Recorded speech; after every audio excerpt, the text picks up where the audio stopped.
जीवन में आप कई लोगों से मिलते हैं। आप भी ऐसे कई लोगों से मिले होंगे जिन्होंने स्वयं को सफल मान लिया हो, निराश हो चुके हों, जिन्होंने ये स्वीकार कर लिया हो कि इस जीवन में उनसे कोई कार्य हो ही नहीं पाएगा, वो कुछ कर ही नहीं सकते हैं, किसी कार्य के वो योग्य ही नहीं। किंतु ऐसा नहीं है, इस संसार में ऐसा कुछ भी नहीं जो योग्य नहीं है। कोई ऐसा अक्षर नहीं जो मंत्र का भाग ना हो, कोई ऐसी जड़ी बूटी ही नहीं जो औषधि ना हो, कोई ऐसा विष ही नहीं जो समय पड़ने पर अमृत ना बन जाए। इसी प्रकार कोई व्यक्ति आरोग्य नहीं होता, उसे अयोग्य बनाती है उसकी सोच। इसलिए स्वयं को जानो, जान जाओगे कि आप क्या हो। हमने अंतर्मन को जगाएं, आप देखेंगे कि संसार की नींव ही बनी है आशा से। उस संसार से निराशा, हताशा, हार जैसा कोई भाव अस्तित्व ही नहीं रखता। जब जब धरती पर पाप बढ़ता है, धर्म की हानि होती है, तब तब मैं आता हूँ। ये तो आप सब जानते हैं, किंतु क्या आपने कभी सोचा है क्यों मैं इस धारा पर जीव बनकर ही अवतरित हुआ हूँ? क्यों मैं मनुष्य के रूप में आपके बीच में रहता हूँ? आज बताता हूँ।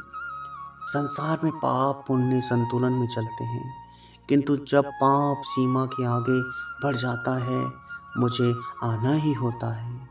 कारण कारण यह है कि आप मुझे बुला लेते हैं। चौंकी मत, मैं आप ही में बसता हूँ। बस आप स्वयं के भीतर बसी परमात्मा को भूलने लगते हैं, इसलिए मुझे आना पड़ता है आपको ये बताने की कि सारी शक्ति आप ही में सम्मिलित है। पर आप क्या करते हैं?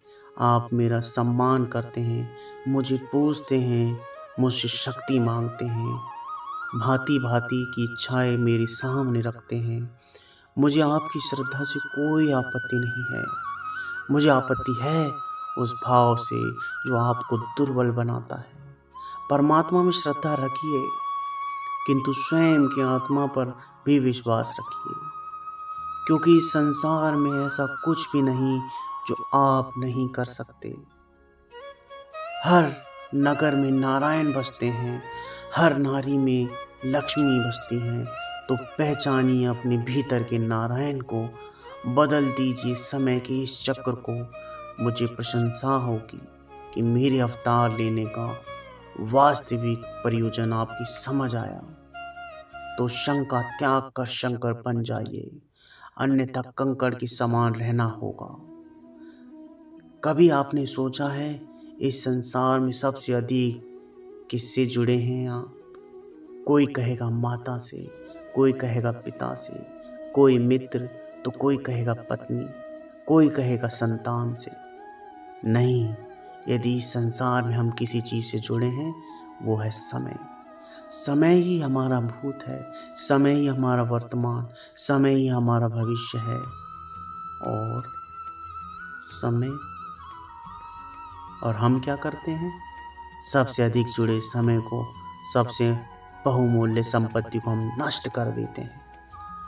कोई भविष्य के ऊंचे सपनों को बुनता है, कोई बीते कल को कोसता है, किंतु तनिक सोचिए, बीता कल आपकी सोच विचार करने से बदलने नहीं वाला। और भविष्य के विषय में सोच विचार करके यदि आप अपना वर्तमान नष्ट कर देते हैं, तो आपका भविष्य भी बीते कल की शांति ही होगा। इसलिए आज के भविष्य में सोचिए, उसे उत्तम बनाएं। आपका भूतकाल और आपका भविष्य अपने आप उत्तम हो जाएगा।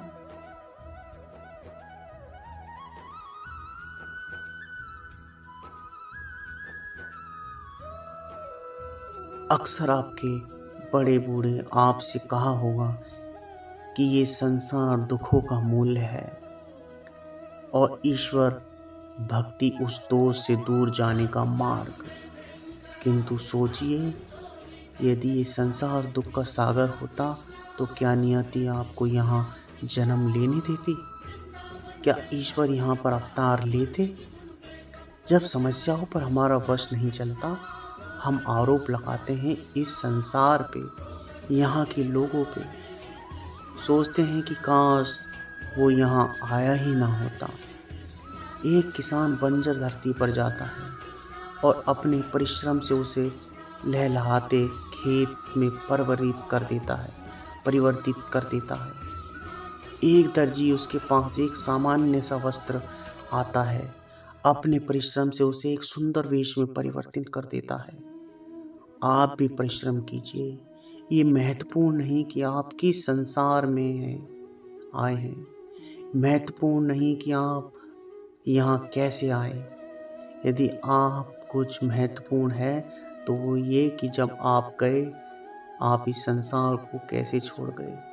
तो सोच के देखिए, जो किसी के लिए नर्क है उसे किसी का स्वर्ग बनाकर निकलोगे तो आपका जीवन, आपका संसार दोनों धन्य हो जाएगा।